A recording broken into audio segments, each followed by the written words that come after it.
Welcome in to DC On Screen episode 328.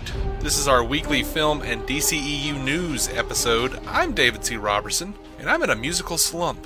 This is my co-host, Jason Goss. I'm sorry, did you run out of new music? I did. What are you listening to these days? Oh, books and stand-up comedy. I kind of haven't listened to a lot of music either. Yeah, I mean, I've been listening to a lot of podcasts, and, I don't know, I'm just, I've been kind of jonesing for something musical, but I'm tired of all my musical haunts, man. From Petty to Postal Service. Yeah. Dylan to Death Cab. We all get Format to Fiona Apple. I mean, I've thrown in here and there with fun and a little Macklemore, some Cage the Elephant, maybe. I was on a 21 Pilots kick for a bit. Yeah, they made me happy for a while there. I ran into some Alt J, made me happy for a little while there. Okay. Who else did I get? Every now and then it's worth going back to Tame Impala. That's some solid stuff. Who's that other band I follow? I would say I want to say Beetlejuice. No, not Beetlejuice. Kurt Vile. Ran into him recently. Should have known about him earlier. Okay. Yeah, no, yeah. I don't know Blue any Juice. of these people. Blue Juice. That's the people. I need something fresh. Someone write in. Yeah, go check out Vitriol by Blue Juice. That one's it's a pick-me-up song right there. Oh, okay. Oh, yeah. That sounds sarcastic. No, it's literally like okay, good. Like tapping your thigh kind of song. Right. Also, Arctic Monkeys, if you've never run across them. Just oh, no, I mean, that. I remember you listening to them, and I remember liking them. Incessantly, yeah, for a while there. Yeah, I remember liking them, like, in passing. Mm-hmm. But, yeah, I'll take some of those into account, and, if anyone out there wants to write in, tell me something to listen to. I like a lot of different types of things. DCOnscreen@gmail.com, or Twitter or Facebook at DCOnscreen. Though a coworker introduced me to a thing I hate, Chinese jazz. Oh, God, that sounds bad. It's like being stuck in an elevator with someone playing Halusi over the music. It's awful. I had a friend finally. I've never been able to put my finger on exactly why I don't like most jazz, and I say most. Like, you go back to Miles Davis, Kind of Blue. I can run with you all day. Mm-hmm. But like some of the old guys, like Coltrane and stuff. Yeah, that was good. That was solid. It was heartfelt. Sure. There was enough heroin involved that apparently it was good. Some of the like new stuff though, I never have been able to get my hands behind, and especially like fusion, just couldn't touch it. And someone finally used a word that hit it perfectly. They said, "I hate jazz. It's interminable." It's like, that's it. That's it. That's the word I've been wanting to use this whole time. It's interminable. You're right. A lot of jazz, I find, makes me feel like I have ants running around in my brain. It can do that at times. I apologize on behalf of DC On Screen for our ignorance in the ways of jazz. I don't. It's a well musicianed area. Lots of talented people doing it. Just it's not always going to touch.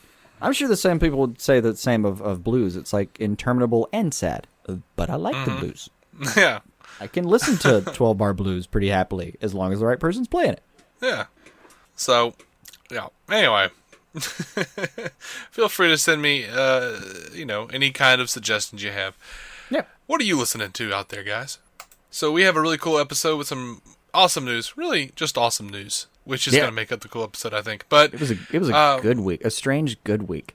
It was. We also have an update on our graphic novel DVD and Blu-ray giveaway. To find out how to participate, make sure to listen to the end of the episode. But I'm going to jump right in with Lego Batman. Hit it. Because Lego Batman, as we record on Box Office Mojo, they're at 226 million worldwide. Now, right? Mm-hmm. And I'm sure that number has a little something to contribute to some other news we have. But Lego Batman has officially now been knocked out of the number one spot domestically by Get Out. Moving on to the DCEU news. There is a phenomenal interview with Grace Randolph on her YouTube channel. I'll post a link to it. She talks with the Justice League VFX supervisors. These are the guys that worked on BVS. They're like, the one guy was with Zack Snyder through pretty much everything. But yeah, it's pretty amazing. It's pretty interesting. we don't get like a whole lot of like news, but like she asks a lot of things about like, well, you know, why the trailer's taking so long, and like they go by like step by step, like all of the everything that has to go into a trailer before they actually get to go ahead and drop it.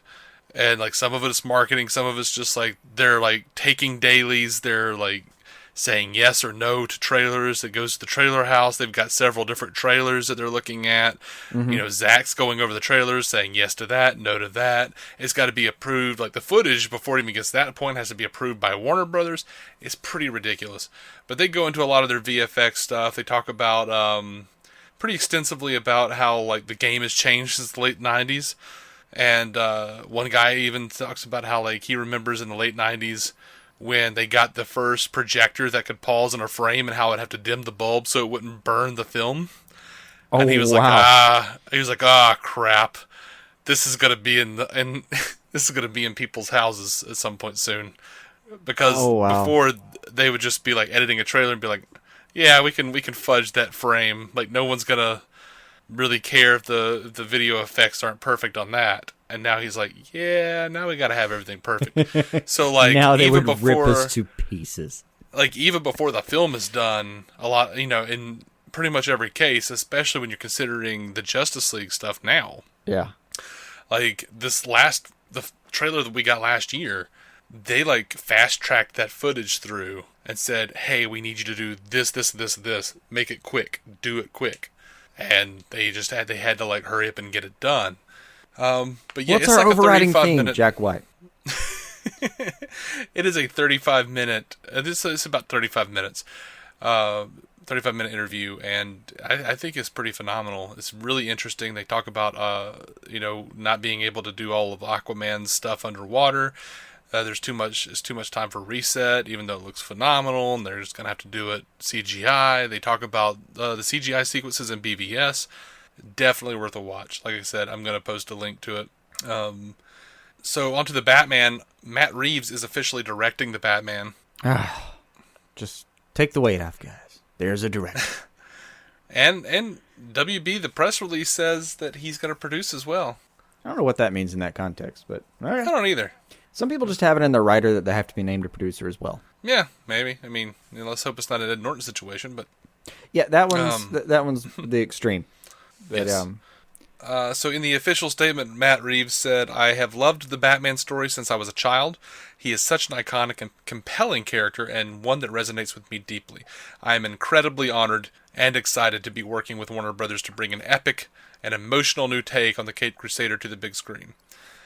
Toby Emmerich, the president and chief content officer at Warner Brothers, said, we are thrilled to have Matt Reeves taking the helm of Batman, the crown jewel of our DC slate. Matt's deep roots in genre films and his evolution into an emotional world-building director make him the perfect filmmaker to guide the Dark Knight through his next journey. Affleck on Thursday tweeted, welcome to the Batcave, Matt Reeves.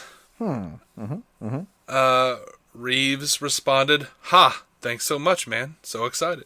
And Affleck actually posted a picture. I don't remember this picture. Maybe it was from BVS. I don't know. But it was like Batman standing in front of the Bat computer. I don't remember that exact shot, but if I missed it, sorry, guys. It's a cool shot. It's been a minute. Sorry. Jeff John says, I echo that. So, cool news. I'm glad it's settled. I'm glad, you know, I'm glad it's settled for now. Yeah, like a lot of... it seems like the last few weeks have been a lot of, oh, come on. Mm-hmm. Like I remember the last 2 weeks as Affleck walked away, I kind of said like, this isn't necessarily bad. And then after Reeves seemed to have walked away, I was like, oh yeah, this is kind of getting bad. So I'm honestly just glad to be out of that cycle for now. I mean, we look at the Flash, you never know. Yeah. Now, I mean, and there's a lot of hubbub over this next piece of news. They also announced that there's a Nightwing movie, a Nightwing solo film in development, and that Chris McKay is attached. The Lego Batman director is attached to direct. Chris McKay, just a couple of weeks ago, we reported that he said that he was working on something that he's going to pitch. he seems like he's super excited about this. He was talking to a website, monkeysfightingrobots.com. Ah, of course.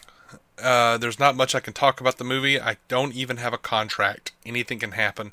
So he might not actually direct this thing. Yes, we don't know for sure. Is not the same as will. Right. Even if you do have a contract. Yeah. Seth Graham-Smith, Rick Famuyiwa. Those guys had contracts. Yeah. Those guys have gone. Since departed The Flash. So anything can happen. He's not wrong. But McKay did say that he sees a lot of similarities between Bruce Wayne and Grayson. Sure. He says they're people who live hand to mouth, and that's something that informs him and his attitude talking about Nightwing and his family.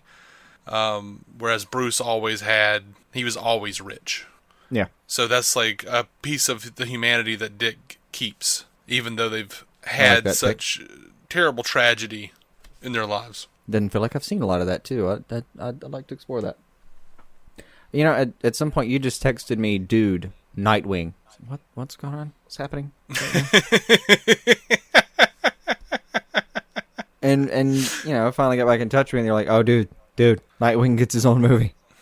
Yeah. And then you kind of mentioned, and it might be Chris McKay. Mm-hmm. Mm-hmm. And I was just so happy for you, man. I know how much you love Nightwing. I love Nightwing.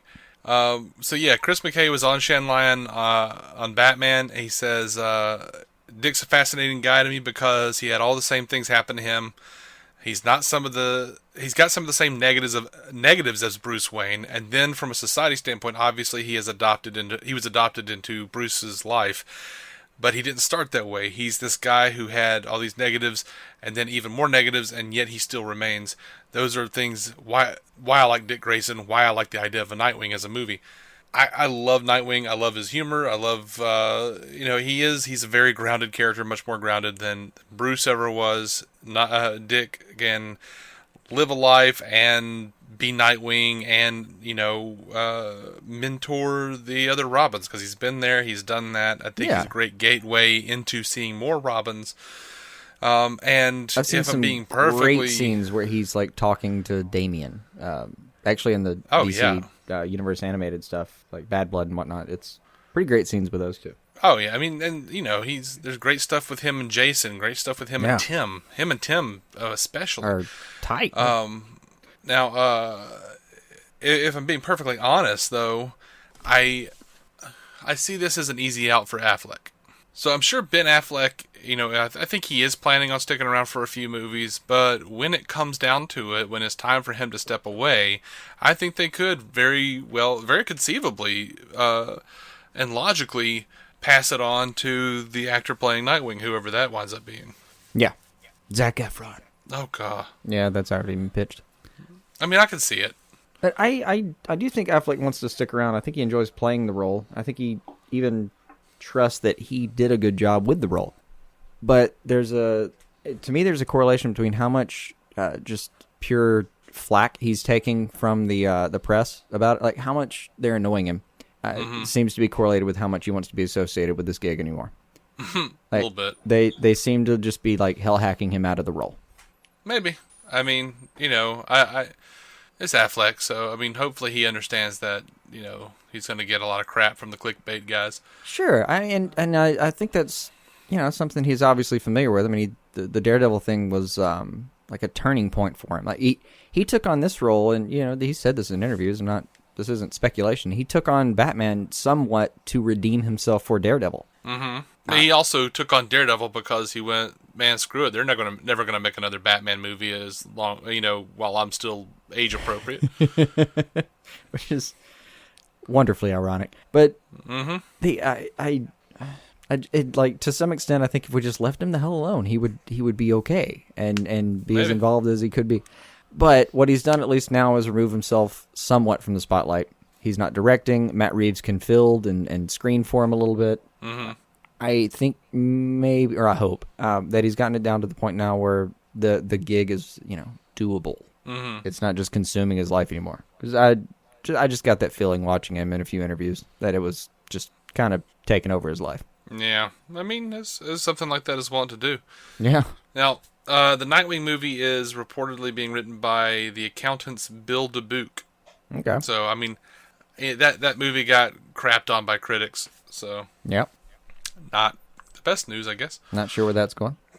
But, I mean, it is. It's like you said, it's Nightwing. It has to be... one of my favorite descriptions of him has been from, Barbara Gordon, saying, like, he can be the life of the party some days, and he can be more brooding than Bruce other days. Like, he can go completely across the spectrum, and I really would like that to, I don't know, get showcased. Yeah, of course, I want to see all the Robins. I want to see everyone. Of course. I'd be okay with not having Stephanie Brown. I mean, I don't mind saying Stephanie Brown as, like, the spoiler, but I don't feel like we have enough room in the... If we don't have time to get to Jimmy Olsen, I don't feel like we have time to get to Stephanie Brown. You got to make choices, Yeah. Oh, speaking of Stephanie Brown, kind of, I guess. I mean, Black Mask kind of took her out as Robin. And tonight, David Ayer tweeted a picture of Black Mask. That It was just a panel of Black Mask. sounds promising. No idea what it means. Maybe he's the villain for Gotham City Sirens. That's what I would assume. That could work for me. I kind of would like something a little more grounded after Suicide Squad. Yeah, because a dude that has a skull mask fused onto his face. Yeah. That's more grounded. Made of a coffin. Yeah, that's more grounded. But that's what I can deal with. It makes more sense than magical floating garbage that will destroy the world.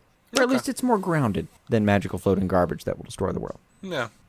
So, that Empire magazine has come out. It's got new pictures and interviews. The pictures we talked about last week because there were pictures of the pictures. Now we have actual scans online. It's the same pictures we talked about last week.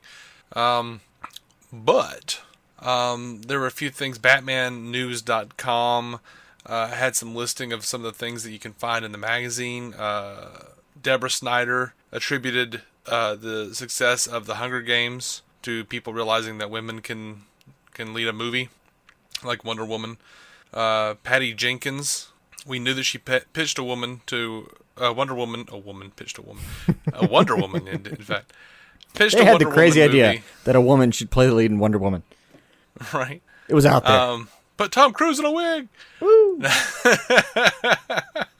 This will be Keanu Yeah. Reeves' greatest role. Oh man, now I'm gonna keep seeing Keanu Reeves in the role. I'm When sorry. I watch the movie, anything that she faces, I'm just gonna hear Keanu go, "Whoa." Yeah. I'm sorry. That's my fault. So yeah, Patty Jenkins. We've talked about this before. How she pitched a Wonder Woman movie to Warner Brothers 10 years ago, and they were afraid to move forward on that because it was a male-dominated market. It was Zack Snyder's idea to introduce Wonder Woman in BVS. We talked about that last week. Gal Gadot was one of 5 finalists for the role, and Yeah. Deborah Snyder says that every single department was pulling for her during the chemistry test with Affleck. Cool. She didn't find out that she was getting her own movie until the very end of the BVS shoot. She says, "I think they were still auditioning me while I was doing the movie." Well, I mean, you and I watched this thing together. Like, the single greatest crowd response in BVS was her jumping down in full uniform. Mm-hmm. That the whole theater lit up. Yeah, they did. Jenkins said that she was apprehensive about doing the movie without being able to actually cast Wonder Woman herself. She says, "I don't know that I ever would have thought to look all over the world, but thank God they did, and thank God it's her, because she fell in love with Gal Gadot." So that's just a little bit of the stuff that you'll be getting if you buy that Empire magazine with Wonder Woman on the cover. Also, there's a new Wonder Woman picture that's coming out on the Deluxe Junior novel. It's, her in a battle stance, shield forward. Mm-hmm. It's a cool looking shot. I'm sure. I wish I had like a pre-effects transparency, because that would probably be on our show's artwork right now. So here's a thing that happened. They had a test screening over the weekend, and apparently got very positive reactions. But someone broke their NDA and took to the internet. Supposedly, this is what happened. They leaked a bunch of plot details. Mm-hmm. Not anything that we couldn't ascertain, but they did. they did go into detail about a certain the framing device of the film. And I'll just say, I'm not going to get into it. I read it. A lot of people online are pissed about it. I'm good with it. I don't understand why they're pissed, because it makes sense. But, yeah. I mean, I even specifically said, hey, spare me. Movie will come out soon. That'll be fine. Yeah. There's a piece of news I will wait, and I will say after the credits for those who don't want it, because it is a rumor. There's something Humberto Gonzalez is coming out and saying about Justice League. I'll leave it at that. I'll say it later. So there's an Australian casting call that seems to be saying that Temuera, Morrison, and Nicole Kidman are officially cast as Aquaman's parents. It hasn't come out officially, but this Australian casting call says that they are part of it. So there's that. She's already been tied to it. Oh, I mean, they both have. Yeah. Couldn't remember his name, but I remember her being mentioned before. Yeah. Well, he's the guy that played Abin Sur in Ryan Reynolds' Green Lantern movie. Yeah, no, he's been in there before. Yeah. Yeah. Over to BVS quickly. They won 4 Razzies. Of course. Ben Affleck and Henry Cavill got it as the worst on-screen combination. Jesse Eisenberg's performance as Lex Luthor got him the worst supporting actor award. It also won the worst screenplay and the worst remake, ripoff, and sequel. We already talked about the Razzies. I think it's crap. Whatever. Happy to move on from there. I'll offer congratulations, and I did so on Twitter because this is cool, even though people are really angry about it. So congratulations, but I still think it's crap. Suicide Squad wins Oscar. They won an Oscar for makeup and hairstyling. Viola Davis won Best Supporting Actress for Fences. Congrats to those cats. I mean, it's a big deal to say it's an Oscar-winning picture.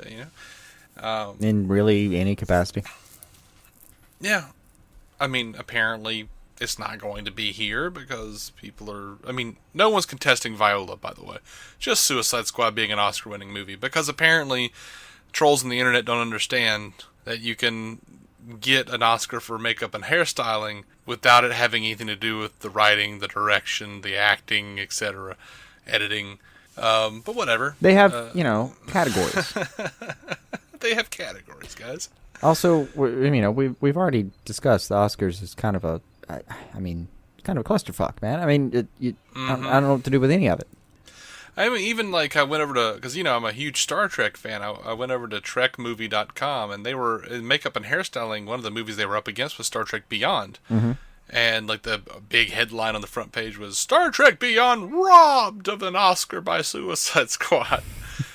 And I went, yeah, you did more bumps, guys. You just did more bumps. They were intricate bumps. They were more intricate than normal, but you did bumps. I forget the name of that lady Scotty meets in the forest, but she was well make-upped. I got nothing against it. I just, sorry. It was one of those where, if Suicide Squad there were just won, more makeup characters than Suicide Squad.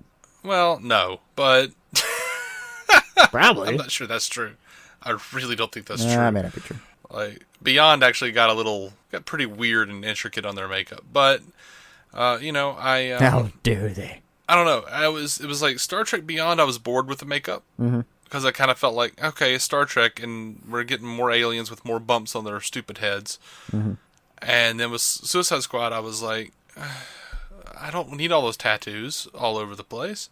And Killer Croc was good, but he just looked like he actually showed up from the Star Trek Beyond set because he had bumps all over his face. And whatever. I wasn't terribly impressed with either in the hair and makeup, honestly, but hey, congrats. I also just don't feel qualified to even.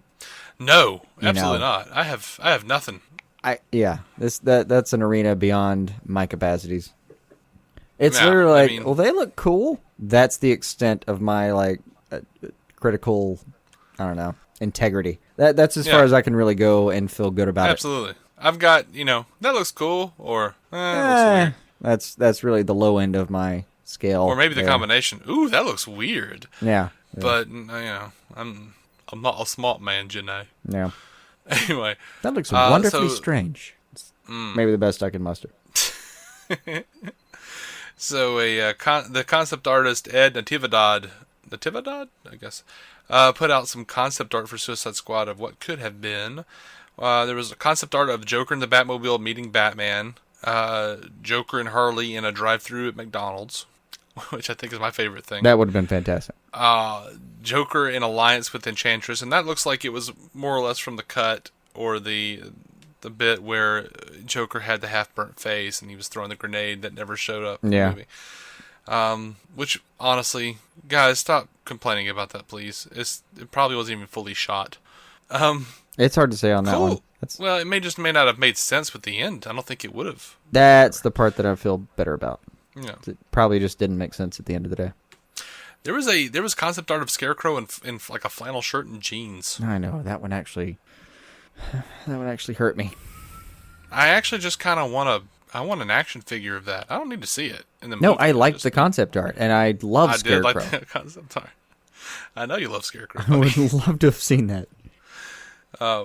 So also it was shown that Harley Quinn wore a wedding dress. Again, people are like, "What? Who was she marrying?" Well, okay, you saw the wedding scene. Is when she jumped into the acid. Mm-hmm. The Ace Chemical plant. That was their like little Joker Harley marriage, and she said she would live for him, die for him, etc. Those were her vows.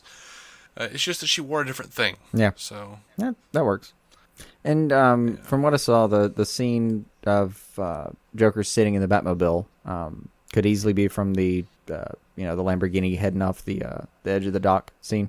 And yeah, that would make sense because Joker disappears abruptly and then is nowhere to be seen again.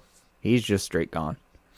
Well, see, people complained about that in the movie, but that felt wonderfully Joker to me. How often in the animated series did you see, like, it looks like Joker was dead, and they're like, oh, we skimmed the harbor for him, we couldn't find his body, No, it just to me the part that made sense was like the fall. He just straight up abandoned Harley.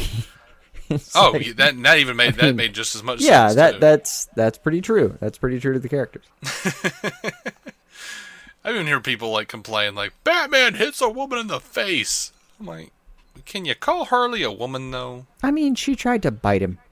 I mean, yes, she is a woman technically, but she's Harley. She's one of the most deadly people She's an ever. Extremely lethal person, regardless of her gender. Anyway. An unpredictable and extremely lethal person. I want to stress that. What's the line from Firefly? You just reminded me of it. I don't know. From Jubal Early in Objects in Space. Oh, God. You've given me the most trouble of any bounty I've had, or something like that. And he's like, with the exception of one very deadly and unpredictable midget. Yeah, I do remember laughing at that. Little man loved fire. He was an arsonist. Yeah, that was good stuff. God, it's about time I found some time for Firefly again. Right? Yeah. On some planets, they juggle geese. Goslings, I swear. Anyway, so that's the news. We do have 2 new review entries Hit 'em up. in our giveaway this week. Hit 'em up. Hit 'em up. All right, so the first one comes from David12 on Stitcher. He says, awesome show. You have an awesome show. I listen to about 70 different podcasts at work, and you are one of the 10 that when I see that there's a new show that I will listen to first. I love our odds there. Right? Thankfully, not all of those 10 are all post on the same day or at the same time. LOL, thank you for your show. Dude, thank you. Thank you for your That's support. awesome. And I wish I had that much time to listen to podcasts at my job. I know. I actually kind of wish envy he had that listed aspect of him. I kind of wish he had listed the other the other 69 podcasts, because I want to know what kind of company we're in. I don't know. Yeah, It's best not to ask certain questions, Dave. probably. Just best not to know sometimes. So, if you're a fan of Rick and Morty, you'll get this next one, I guess. This is... This review is on iTunes. It's by Mr. Meeseeks. Yeah, obviously. Yeah. The title of the review is Look at Me. Hi. So far, so good. Hi, I'm Mr. Meeseeks. Look at me. You want to rope me into giving you a 5-star review? Oh, yeah, can do. Whether you're at home contemplating life choices or working on your golf swing, DC on Screen is the perfect companion podcast. You'll get all the news you're looking for and have fun while you're doing it. Listening to Dave and Jason is the most valuable and enriching experience of your young lives.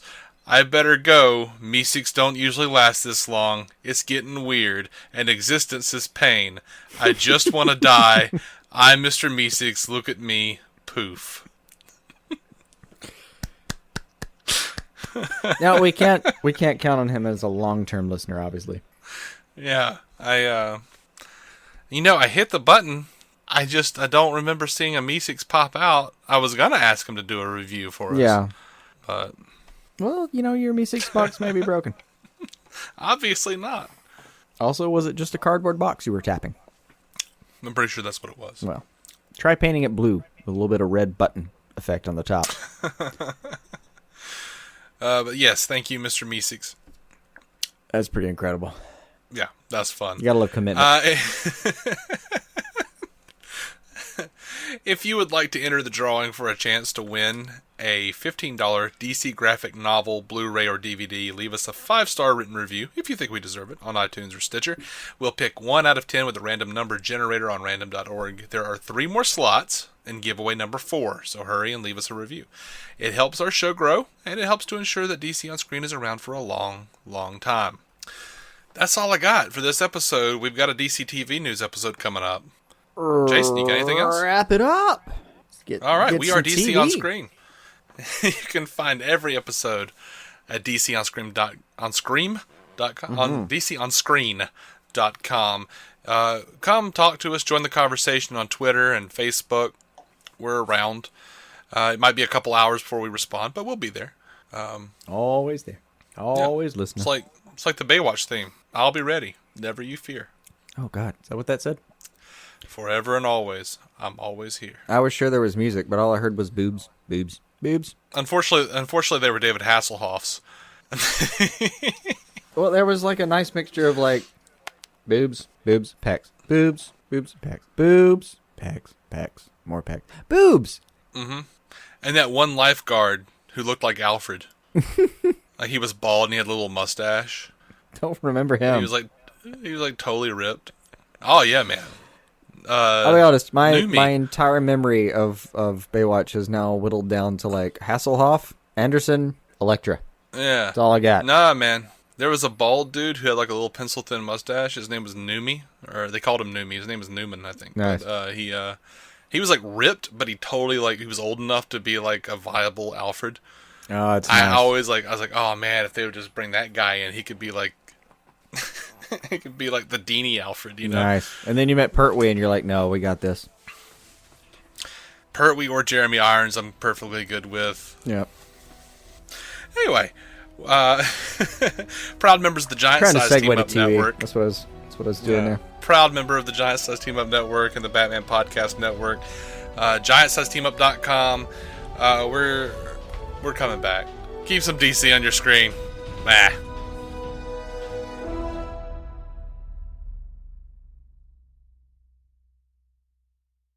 Alright guys, so now that Jason is out of the room because he didn't want to know about any of this, there is a rumor coming from Humberto Gonzalez that there is in fact a Green Lantern in Justice League. He says there is a Green Lantern in Justice League. I forgot how to pronounce him. I forgot the name of the Green Lantern in Justice League, so we'll see. Hey, maybe that by that time they get to cast Hal Jordan, and next we'll throw him in there too. Who knows? There you go. That's the spoiler. See you later.